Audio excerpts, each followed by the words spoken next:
Where do old aeroplanes go when the time comes to retire them from the sky? Almost 1 in 10 of them are flown to ECube Solutions in Wales, one of the world's fastest growing facilities for the recycling and stripping out of old aircraft. Whatever the customer wants, we'll take off. Every year, around 60 commercial airliners land at the company's designated airbase, and the lads just can't wait to get their hands on them. All these planes, you just get to play with the biggest toy set in the world. This squadron of high-vis heroes love to get their hands dirty and fly in the face of whatever problems are thrown at them. Yeah, there's pressure. We cope with it, we thrive on it. They join forces to take these old airliners to pieces so their thousands of mechanical components can be sold on to satisfy the growing global demand for refurbished plane parts. Let's get them off the aircraft. But it's a race against the clock to take these multi-million-pound planes to pieces before they reach their final destination, the scrapyard. All these are ready to go now, so we're going to have the demolition boys are going to be coming in and they're going to start smashing them up. Join the lads as they battle hostile weather and get to grips with massive machinery. I've seen them go down smoother, put it that way. All to meet deadlines set by bullish buyers. Money's time, time's money. And we're not talking peanuts here, we're talking millions. Welcome to the world of the plane reclaimers. So, good job, Ben. Yeah.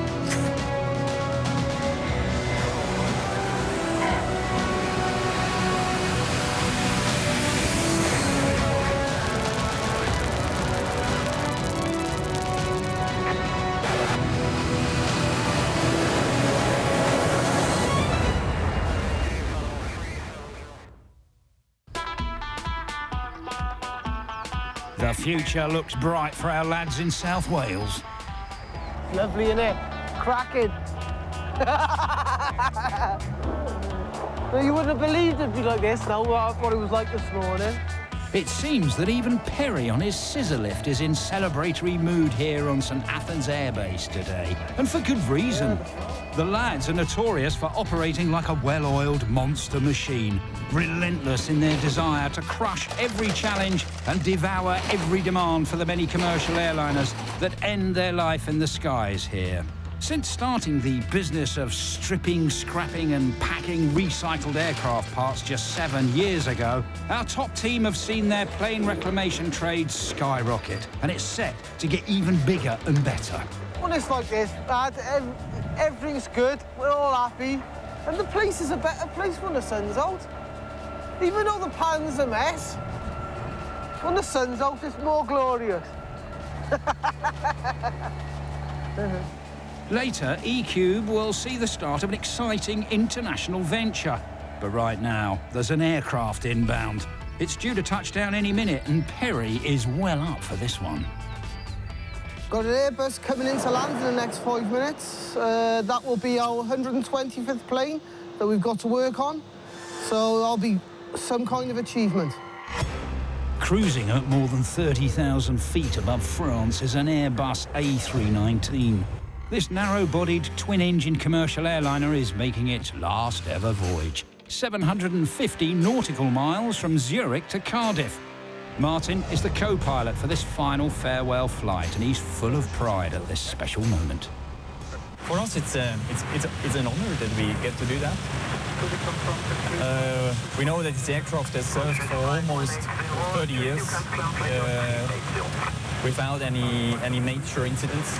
This aircraft is not competitive anymore from an economical point of view compared to the new aircraft that are more efficient, more fuel efficient.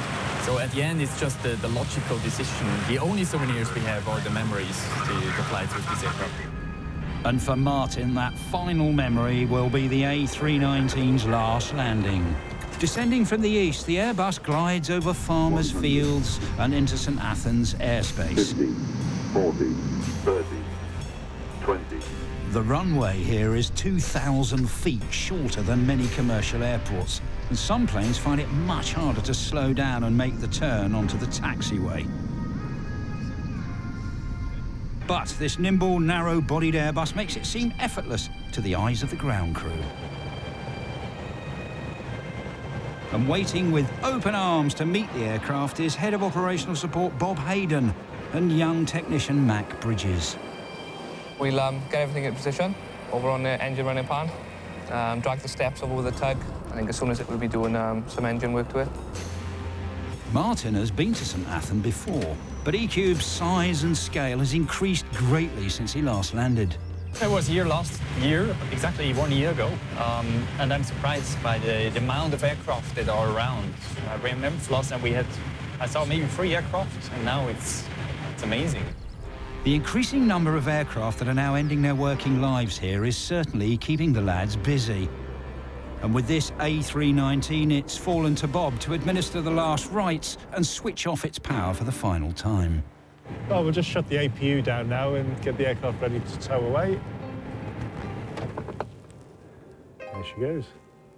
There is a bit of an eerie feeling when you turn the APU off and power goes off, because everything goes quiet, because even when there's nothing operating, there's always a buzz. You can hear things buzzing and moving. That's it, done. Yep. The Swiss airline who operates the aircraft are using ECube to strip out its engines and reuse them within their own fleet of aircraft.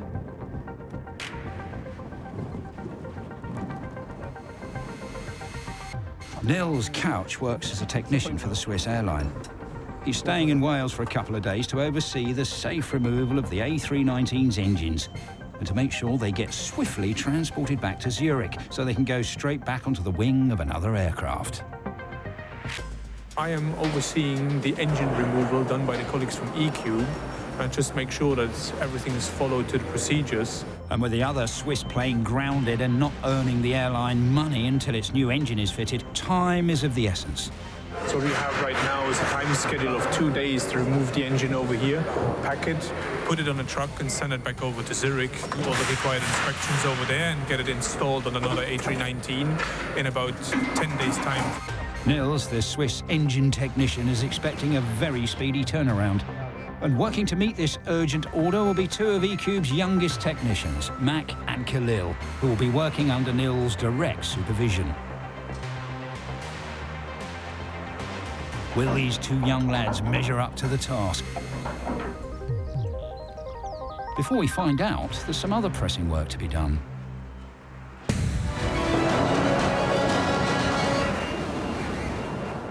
With the earlier arrival of the A319 from Switzerland, Khalil has already got his hands dirty. But Mac's been tasked with another high priority. Right now, he's not rising to meet the challenge of removing a valuable aileron or elevator from the aeroplane. Mac has national pride at stake, as he's taking the cherry picker to sort out the ever-increasing number of flags of the world that hang from the rafters. Watching the ritual from below is Managing Director Tim Schmidt. For every aircraft that we do, or project, we'd buy a flag and we put it up on the ceiling. You see all the different places they come from, Australia, and you have the Philippines, China, good old USA, and then obviously a lot of Europeans. But it's amazing that a relatively small business in Wales, and yet we have aircraft from all over the world coming here. So it's moved on from 7 or 8 in the first year to it's going to be about 30 or 40 this year, so yeah. As well as a Swiss flag that now needs to be strung up, there have been 2 other recent arrivals and they've made their final flights from Cardiff Airport. So, as a proud Welshman, Mac has the honour of flying the flag for his home nation. It'll be good for the Welsh boys to have a Welsh flag up. We've got a dragon on the front of our flag. Who wouldn't want a dragon? Better than a boring cross, isn't it? It's the Welsh flag. The mighty dragon. I'm happy with that. And Mac's not the only one, as the new edition is going down well with most of the lads down below. Well, the local ones anyway. It's an honor for him to be able to go up and put those flags, although he doesn't seem to do the American flags very well, as you'll see. All of them look really nice and straight until I get to Old Glory, and they're messed up on a couple of these, so he's gonna have to sort those out. The American flag is not very good there. It's all wonky. All right, I'll do it. Thank you. And Mac, if you want to get ahead in the plane reclamation trade, it's probably advisable to stay on the right side of your American boss. But to make matters worse, by the time Mac gets back up there to work on his promotion, the wind has blown one of the American flags cockeyed up over the beams. This is probably going to be the best looking out of all of them, just because of the circumstances. Try and make at least one go right. There he is, look, down there. Now that Old Glory's flying high, it's time for Mac to make his boss really happy and get busy with some real work, removing the A319's turbofan engines.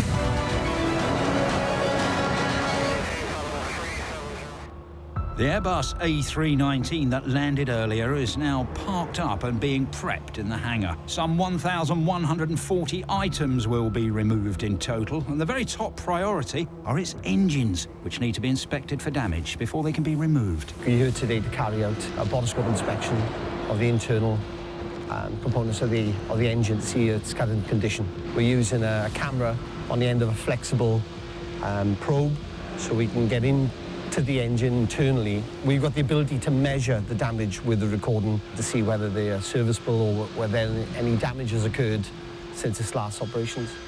If there are signs of any major damage, it could spell disaster for the lads and render their $6 million engine all but worthless to Nils, the Swiss engine project leader, who needs it to go back into service on another plane as soon as possible. But it looks like bad news. Well, I've found a little bit of damage, just a little nick in a blade. So I just want to measure it. There's probably a little bit of a stone which may have passed through the engine, picked up a little nick on the leading edge of the blade. If it's within limits, no effect. If it's out the limit, very bad, because the engine will have to go through a shop then, where the engine actually gets physically pulled apart to get access to that blade. But it's very, very expensive. It's a tense wait whilst Brian compares his findings with the engine's safety guidelines. If the blade is so badly damaged that it needs a repair, then that will cost the lads time and money that they just can't afford. Brian has reached his conclusion. It's well within limits. So just want to make sure that, I guess just glancing at it, that it probably was within limits, but now I got the evidence to prove that it is within limits. It's reassuring news. With the all clear, under supervision, Mac and Khalil can now start disconnecting the engine from the wing. Capable of producing a thrust powerful enough to propel an Airbus A319 150 knots down a runway, it's pretty swift. But right now, Mac and Khalil are having to work at a snail's pace. Under supervision, they're attempting to slide the engine and its intakes carefully onto the support cradle. Unusually for an engine removal, the Swiss Airlines has demanded that the side intakes stay connected to the engine. It's going to make Mac and Khalil's day significantly more challenging. Basically, there's just enough room. Like, there's enough room on our side, but on the other side, so you have to switch over a bit. Yeah. Knowing how much is at stake, Khalil doesn't look confident.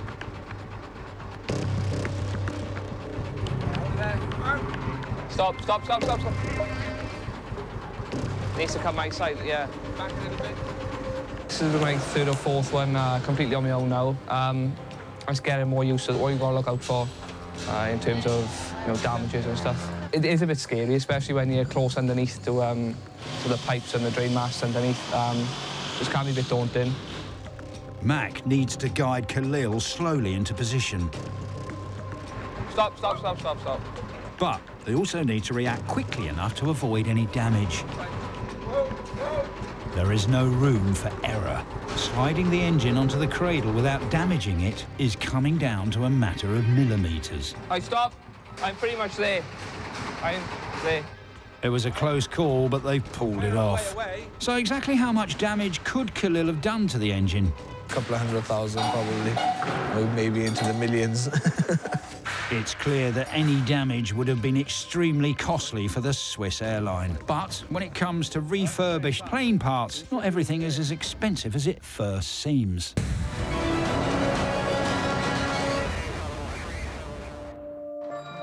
It's full steam ahead for the takeout and teardown of the Swiss A319, with more than 1,140 valuable parts needing to be pulled left, right and centre.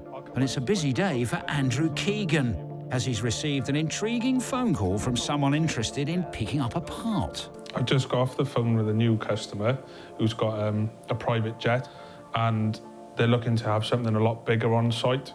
So I've set up a meeting with him for next week for him to come down and have a look at what we've got and what we can offer him. But his ideas are pretty intriguing, so it'll be a good visit, I think. ECube's latest client lives 90 miles along the south coast of Wales in the town of Tenby, where he's very proud to show off his existing collection of flashy aircraft. My name's Toby. This is my Lockheed Jetstar. It may be pushing nearly 50 years old, but nothing says opulence more than having a luxury private jet parked up in your backyard. So you can see you've got the original door here.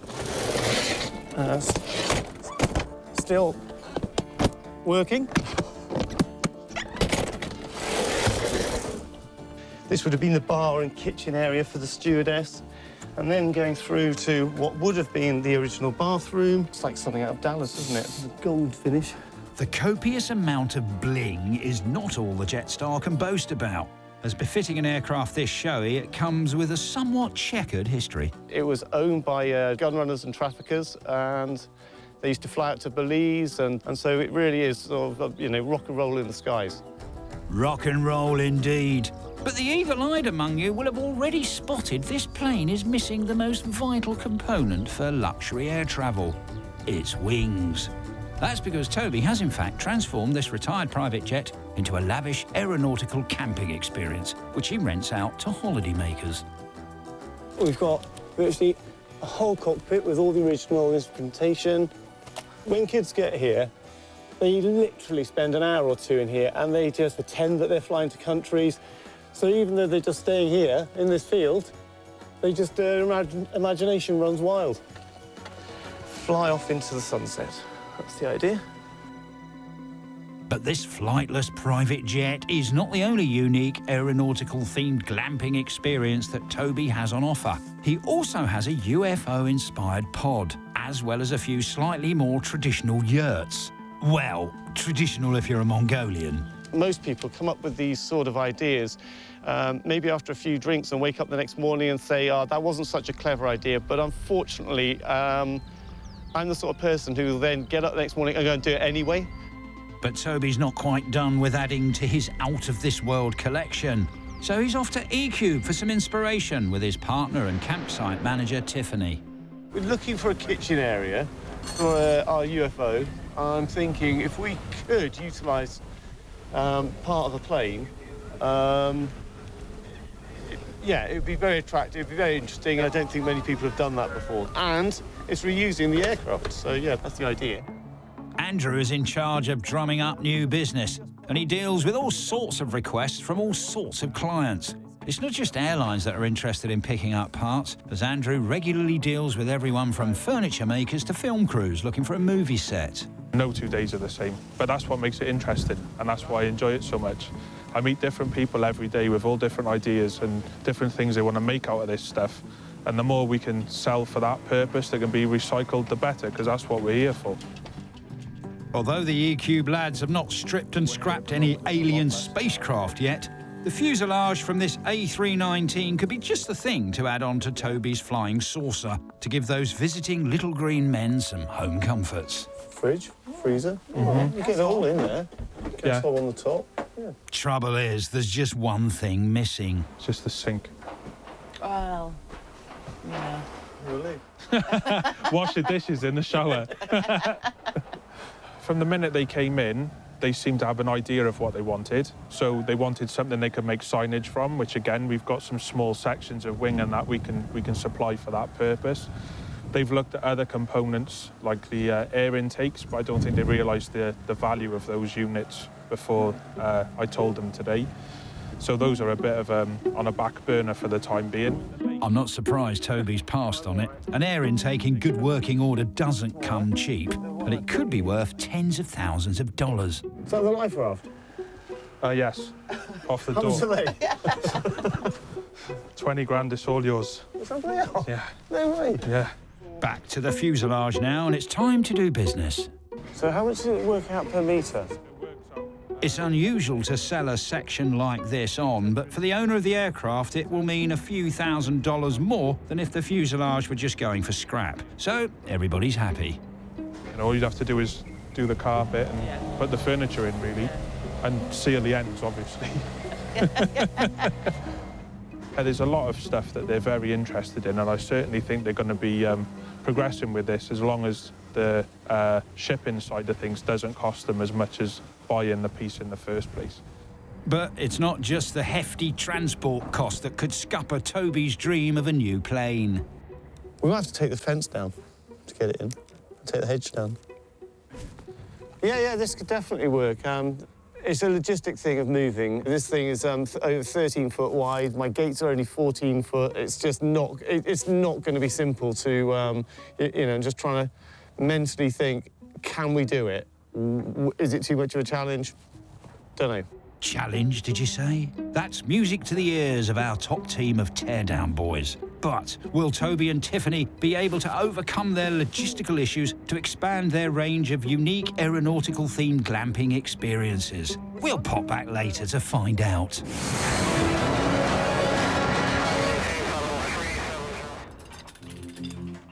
Back in the hangar, and Mac and Khalil are continuing to remove one of the A319's turbofan engines under the watchful eye of Nils from the Swiss Airlines.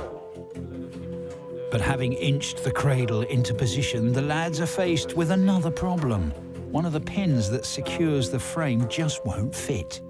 So this is being bent outwards from its original place. So as we're putting the pins in, it just gets stuck. This is what holds the back of the engine to the stand. So we can't compromise the strength of it. So because of that, it's basically brought everything to a halt. When something is going wrong, you can definitely feel it with the team you're working with. So it can get a bit stressful and anxious around your team members, but you've just got to keep your head up and try and figure out the best solutions as quick as possible. Mac calls in Nick Baldwin, ECube's head of technical, to see if he can come up with a solution. That's never going to put smiles off now. Using all his experience and a little brute force, Nick manages to drive the pin back in so they can carry on lowering the engine. So right now what's happening is that actually that's a very critical part. That's where the engine physically gets detached from the pylon. Yo, Mac. What? Keep an eye on your pin, yeah? Yeah. Oh, how far on your side? Bro, my thing's stuck. Take it up again. You are stuck? My pin is stuck. The engine is fixed to the cradle with large metal pins, but getting them into the right place at the right time can be very tricky. It's in bent at the moment, that's the problem. It's in bent at the moment. Nah, this thing's jammed in, bro. How have you got jammed in? There's catch on the bottom. On the bottom? Yeah, it's not completely up yet on this side either. Mac has had a brainwave. We have to lift the leg up. Huh? We have to lift the leg up. Legs up, engine's higher, which means we can lift this higher. Good idea. The cradle is catching on the stand. So we need to get the cradle a bit higher. So we're going to pump this, get the engine a little higher off the ground. Mac's plan is to pump up the aircraft's suspension to raise the cradle. If it works, it'll give the lads a few valuable extra centimetres to help manoeuvre the engine. It's an ingenious idea, but what does Nils, the Swiss engineer supervising the lads, make of it all? The impression I have from ECube over here is actually it's very professional handled. It's always a straightforward plan on what we do next and how we tackle things to get it done right for all the parties involved. It's reassuring to know that Nils is happy. After all, he's here to protect the Swiss Airlines' expensive asset and to transfer it onto Zurich, where it will be checked over before being put back onto another plane. There you go. Success. Thanks to Mac's master plan, it looks like they pulled it off. With some precision adjustments to the 2.5-ton engine, they can start getting the pins into place. Quarter, ready? Yeah. Click by careful click, they raise the engine into position. I need to go up a little more, man. A little more. Okay, one more click. And they've done it. The pin is finally in. Up to now, it's pretty good, yes. They're on a good track. Taking the last bolts out, and then we will drop the engine with the cradle into the stand. Once they've lowered the engine, it will be moved out of the hangar. You all right? Go on. Finally, they can inch the engine slowly away from the wing. Go on, get back, bro. Considering the trouble the lads have had with this one, they've completed their mission in excellent time. When I came in this morning, I spoke to Mac. I said, our target is this should be done by lunchtime. And he was like, yeah. So even though it's a little later, we haven't gone for lunch yet as well, so... Late lunch isn't too bad. I mean, we can still make the end of lunch, so technically it come off in time. Whilst the lads grab a quick breather and bite to eat, there's been no such let-up for the engine. It's been whisked off to get packed and wrapped before it's stacked onto a transporter, ready for its 700-mile road trip back to Zurich. So now it's going on a truck back home, waiting for another aircraft to be installed in. We're going now over the channel back to Zurich and hopefully be there on Monday. Today is Thursday, and it's scheduled to be installed on Thursday again. So it's 1 week from now where we have to have this engine back in Zurich. For this engine to get a new lease of life, it needs to be back in Switzerland and onto the wing of another plane in just 7 days. We'll see how it's getting on later. But it's not the only thing making an epic voyage.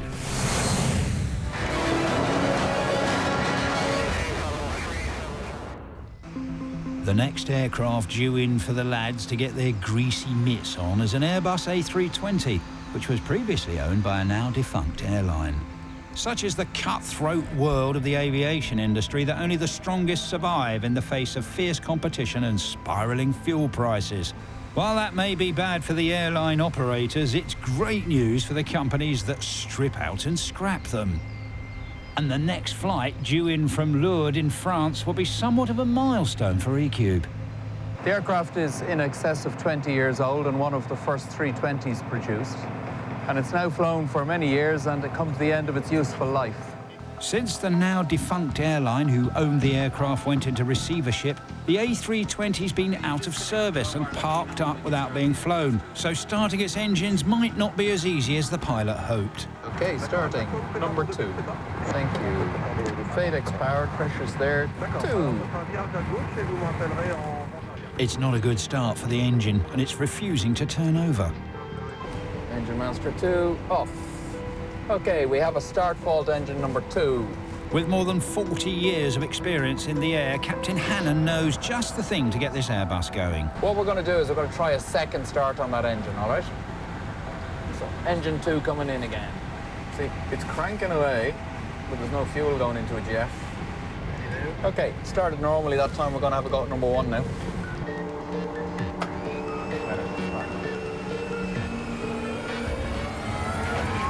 It was just a minor issue with the start on one of the engines. The automatic restart just hiccuped slightly, so we made a manual intervention. And just a normal, it's a routine thing, it happens occasionally. Okay, this time they all look good. Success! It's finally time to take to the skies. See you on the left-hand side. Thank you very much and bye-bye. Unusually for a plane that's reached the end of its working life, this A320 isn't destined to be stripped and scrapped in Cardiff. It's set its sights on a much hotter climate, 320 miles away in Castellón, Spain. Yes, that's right. To meet the growing global demand for valuable second-hand aircraft parts at knockdown prices, the lads from Wales are expanding, and they're taking their plane reclamation trade to Spain. Ready to go. ECube Espanol. Having just about reached aircraft capacity at St Athan, ECube need to open a second site. Fresh off a flight from the UK, Tim Schmidt and Mac Bridges are driving to the new base to welcome in the company's very first Spanish arrival. Currently, we have nothing really set up at the airport. Of course, Mac knows how to put the aircraft into a temporary parking situation. So we still have a lot to go by the end of the month, where we put a logging in bay and get the tech team and the logistics team in place. There's still plenty to do to get this Spanish operation up to full speed. But like everything the lads do, the choice of Castellón is a calculated one. A couple of years ago, we were starting to look at different opportunities in Europe.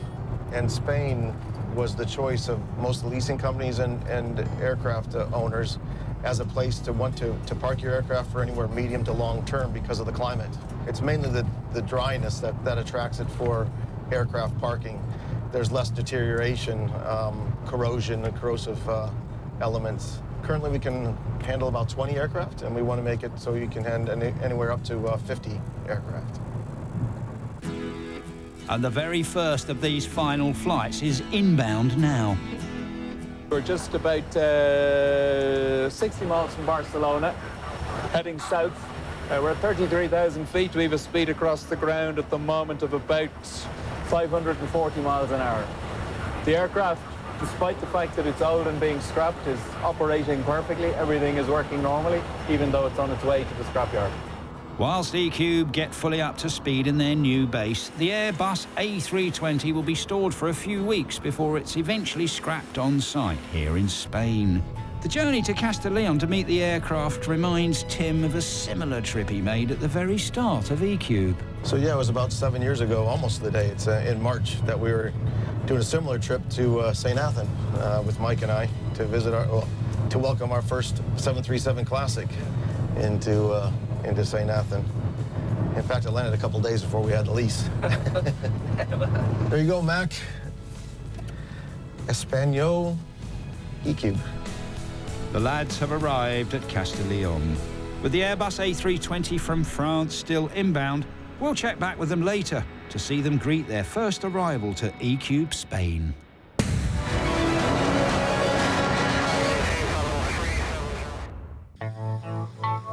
Back over in sunny Wales, and there have been some developments in Toby's glamping order. After Toby's visit, he decided to take a few measurements home and have a play and see what he could get on the site. So now he's done that, he's given me the order for the rear end of the fuselage he wanted.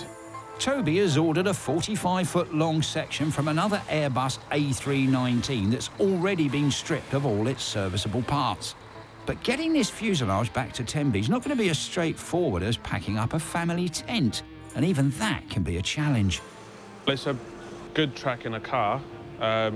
A trek with a fuselage on the back of a lorry doing about 40 miles an hour is going to be a very interesting one. It's oversized as well on width, so that's going to be even more interesting. Get on the rope at the back. The back's going to start going up now. Before the long and arduous journey can begin, they've got to get the fuselage onto the back of a truck. So it's all hands on deck. Considering the size of the fuselage that Toby has ordered, Andrew has some reservations about the transport lorry. We're a little bit surprised by the truck because we were expecting something a bit more substantial, but as long as the driver's happy with it, then we're happy with it. So as long as he gets it down to Tenby in one piece, that's all that matters to me. But Andrew need not worry, as Chicken is on hand to take control of this situation. Where are you putting these? You can't sit them on this bit. In this job, Andrew really does see it all. And he's glad that bits of planes can be put to good use after they come to the end of their working lives in the air. Most of the time, we sell this sort of section for a movie set, which gets used hundreds of times, I guess. They just change the interior up a bit depending on the movie. And then other times it just goes for furniture. So it's wicked to see it getting used for something completely different. I mean, that can sit in a field forever and never rot. I think it's a great use of the structure and a great idea. All the lads need to do now is get the fuselage safely onto the lorry so the cabin can be taken to its new home. Pull it that way. 4 inches, please, Pete. Okay, that's it then. Perfect. Happy days. And it's on. Everything went brilliantly. The crane driver managed to lift it up and over with no issues. Andrew appears pleased with how the loading went, but Chicken's still not so sure the goods will arrive in Tenby in one piece. It's a bit horrific. I wouldn't want to be taking that down on the motorway, I tell you that. Concerns aside, the lads have fulfilled their part of the bargain, and with everything as safely loaded as possible, Andrew's looking forward to visiting the finished product in place sometime in the future, when the cabin has been installed alongside the UFO. I've seen what they've got there at the moment, and they've got some pretty cool features down there with the Jetstar and the UFO.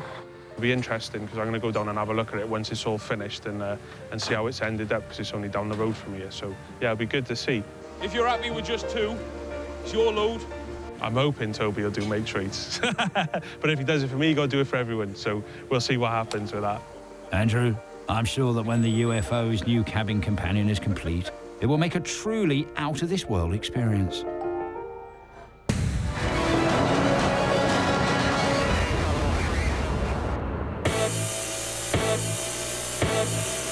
Over 700 miles away in Zurich, and the engine that Mac and Khalil stripped at speed under supervision from the A319 has already arrived.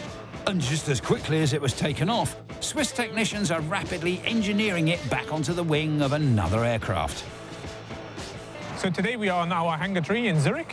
We replace engine number 1 of the A319 over here, and we will replace it with the engine we removed in St Athans the other week. So time pressure on engine changes is usually quite high, since every minute the aircraft is on the ground, we are losing money. They only earn money when the aircrafts are on flight. The 1,400-mile round trip that the engine has now been on may seem a colossal amount of trouble to go to, but it makes perfect financial sense to the Swiss airline. That's because it's much more cost-effective to swap out an engine in this way than take a whole plane out of service. The first important step is done. They will now disconnect the hoist kit and then slide the engine away from the pylon. So up to now, it took us 2.5 hours from parking the aircraft in the hangar to dropping the engine into the stand, which is a really good time on the second. We shouldn't aim for records, but it's a pretty good time. With the defective engine out of the way, it's now time to wheel in the engine the Welsh lads removed in St Athan and hope that it goes on without a hitch. What will happen right now is you have several connections from the engine to the pylon, which will be connected within the next hour, 2 hours, which are hydraulics, fuel, all electrical powers, to have the integration again between the engine and the aircraft. The Swiss team know that the reason they're able to work so fast is because Mac and Khalil didn't remove the air intakes that would have normally been taken off to make their job easier. So the sacrifices that the ECube crew made mean that the plane will be back carrying passengers quicker than usual. It went really well today. It's one of the fastest engine change actually we have done on the 319 or 320 aircraft family. It's 6.5 hours later and the engine change is complete. I get a feeling of satisfaction. It's an achievement. So far, this engine has been on quite some journey. After flying into South Wales, the engine was removed, then driven back to Zurich, and within 7 days is ready to take to the sky again. And the paying passengers will have no idea what it's taken to get them safely airborne.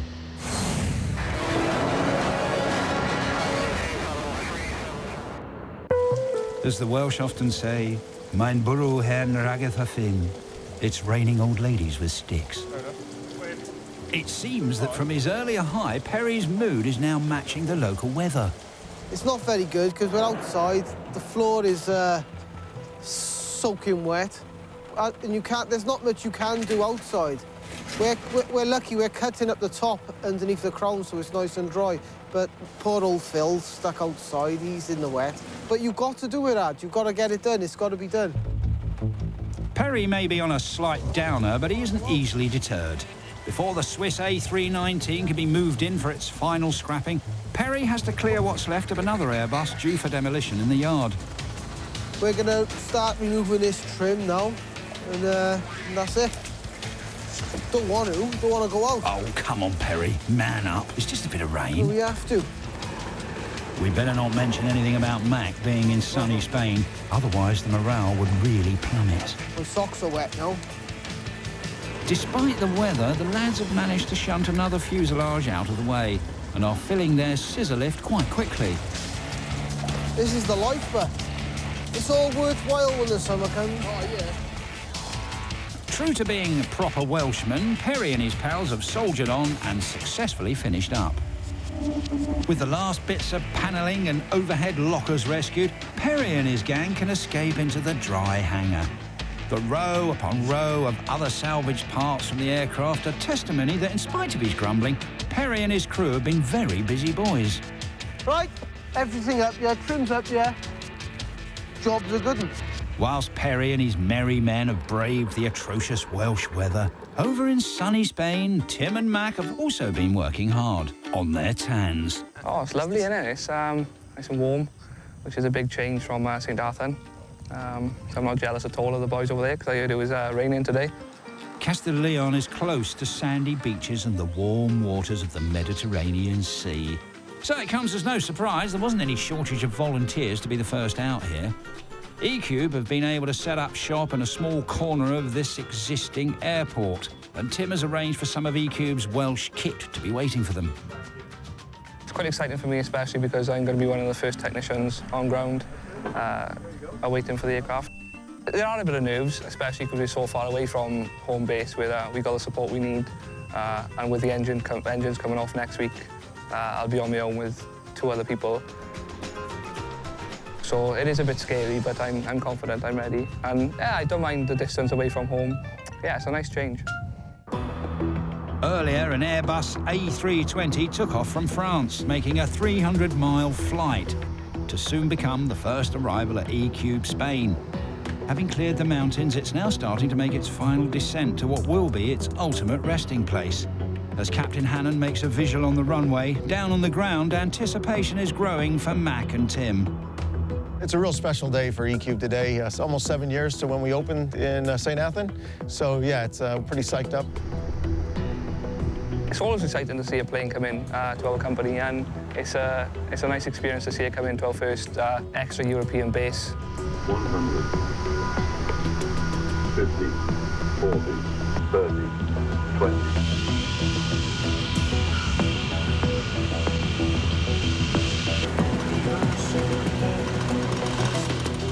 First Spanish landing. It's a beautiful sight. All right, we'll have to call the owners. The Eagle has landed. I think it's our 127th aircraft. The first of hopefully many. A list of more than 1,400 valuable components has been drawn up. After being stored for a few weeks until the lads are fully up and running, the plane will be stripped of parts here in Castellón.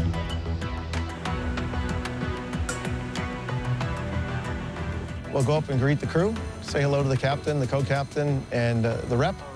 I'll welcome them to ECube Spain, and then Mac will go on and take care of it, park it up, pin up the landing gear, and make it safe for the night. With the plane making a safe and successful landing, Mac can look forward to getting back to catching some rays. Yeah, the tan's coming along very slowly. I mean, we've been in the shade a lot of the day in the offices, but yeah, I should expect a stupid tan by the end of the 2-week period. Careful, Mac. You're just rubbing it in now.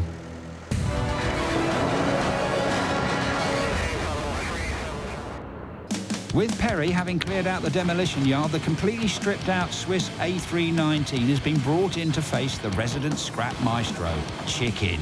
At ECube, planes are recycled in a variety of ways. An engine is handled with the greatest of care because it can be reused to power another plane.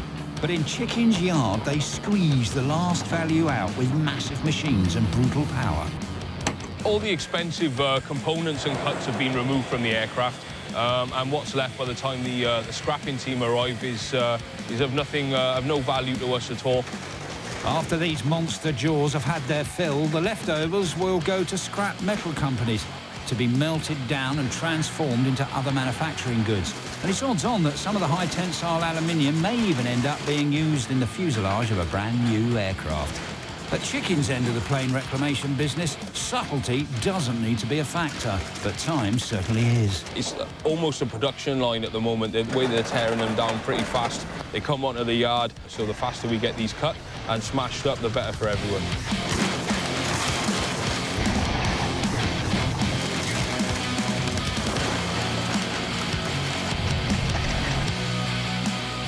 The whole reclamation process is a system where each section relies on the one before or after to hit their deadline. If Chicken and the demolition boys don't clear their yard in time, then there's nowhere to put the next plane and the whole system grinds to a halt. all the bits that have been removed by them through the wagons will be smelted down, sorted out, and hopefully as much will be recycled as possible and be given a new lease of life.